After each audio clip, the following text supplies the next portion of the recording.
அனைவருக்கும் அருளினியனின் அன்பு வணக்கம். இடைக்கால சோழர்கள் ஆட்சி காலம் தொடங்கி இன்று வரை நடைபெறும் தேர்தல் திருவிழா குறித்து நான் வாழ விளைகிறேன். சுதந்திரம் பெற்றவுடன் நாட்டில் குடிமக்கள் எல்லோருக்கும் வாக்குரிமை அளித்த நாடு நம் நாடு. குடவோலை முறை தொடங்கி கணினி பொத்தானை அழுத்தும் புதுமையான முறை வரை உள்ள தேர்தல் திருவிழா. சாதியை மதத்தை ஒழிப்போம் என வீரவசனம் பேசிவிட்டு தேர்தலில் வேட்பாளராக தேர்வு செய்யப்படுபவரிடம் எல்லா கட்சி நிர்வாகமும் கேட்கின்ற முதல் கேள்வி, நீ என்ன ஜாதி?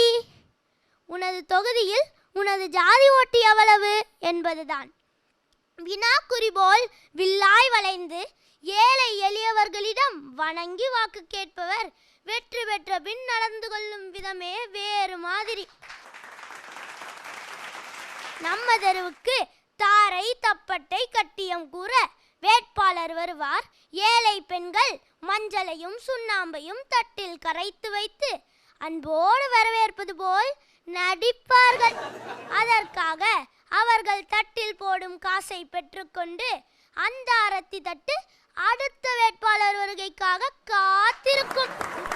ஏழை வீட்டு இளைஞனுக்கு உற்சாகமானம் இலவசமாய் ஊற்றி கொடுக்கப்படும். அதிலும் இடைத்தேர்தல் என்று ஒன்று வந்துவிட்டால் எல்லாமே இலவசமாய் கிடைக்கும்.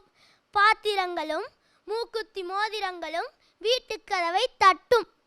காந்தி நோட்டுகள் பலர் கரங்களில் தவழும்.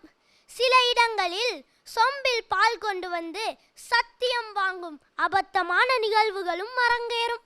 பசப்பு வார்த்தைகளால் பாட்டாளி ஏமாற்றப்படுவான்.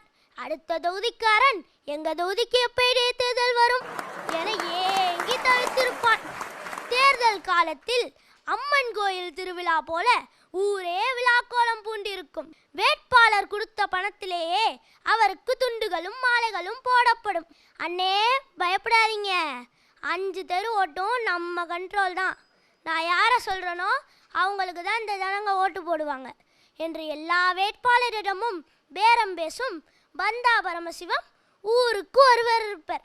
இதையெல்லாம் கண்டுகொள்ளாமல் காலையில் எழுந்து கழனிக்கு சென்று ஏர் பூட்டி உழுது உலகிற்கு சோறு தர உழைப்பான் ஏழை விவசாயி. அவனை பொறுத்தவரை ராமன் ஆண்டால் என்ன, ராவணன் ஆண்டால் என்ன. நன்றி, வணக்கம்.